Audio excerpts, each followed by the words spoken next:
Video we brought back? Yeah, it is pretty interesting. It kind of puts it all into perspective. Piles and piles of clothes and backpacks and all kinds of trash right there on the U.S. border.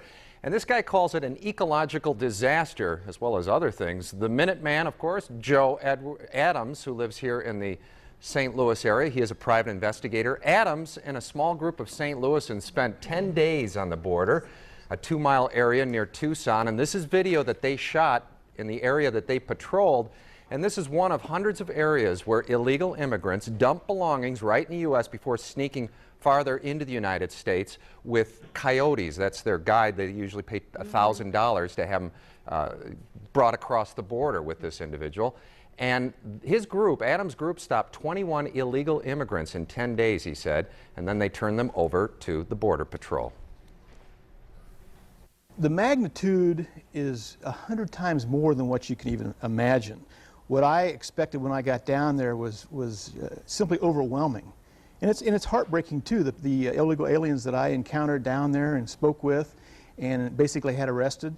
My heart goes out to those people, but you know, I took an oath a long time ago to protect and defend this country as a Marine, and this is a matter of national security. The borders are wide open.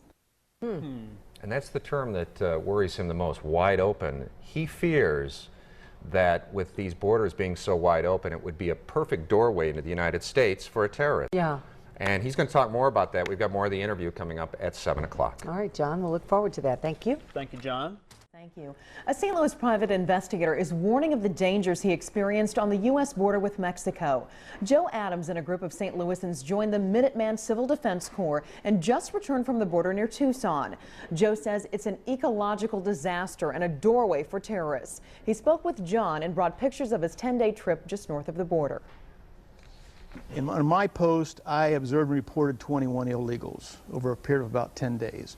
But we control about a 2-mile portion of the border, and the first day out of the month, we observed 336 crossing, and I believe 152 of those were arrested. Basically, about one in 4 are actually detained by the U.S. Border Patrol and taken back to Mexico. Do you say there are personal items strewn throughout that area? My God, that's why I brought some of this video in. It's unbelievable, the magnitude of the destruction to the environment. The Sierra Club needs to take a look at what we found out. We found what they call hold-ups, or layups, which is where the illegals come in, drop their equipment, their backpacks, their clothes, change clothes, and drift into the community, the United States. And on one layup, we found over 1,000 backpacks. It's just destroying the desert. Joe, who's bringing these people in? Coyotes. On the last day that we were there was Saturday night.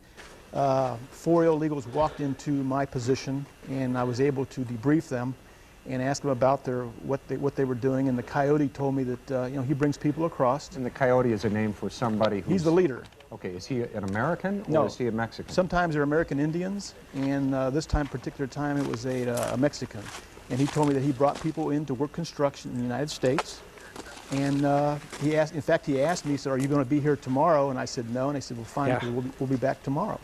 But you weren't. You're back here now. And as far as the solution to this problem, from your perspective, what do you think it is? I hate to say it, but we have to protect our borders. We need to keep people from coming in illegally. If I was a terrorist, now don't forget, these people are carrying backpacks. We have backpack nuclear weapons that are missing on this planet. If I was a terrorist and wanted to walk into this country, it would cost me $1,000 to buy a coyote, and I could freely walk into the United States. You look nervous, Joe. I'm a little upset from what I saw.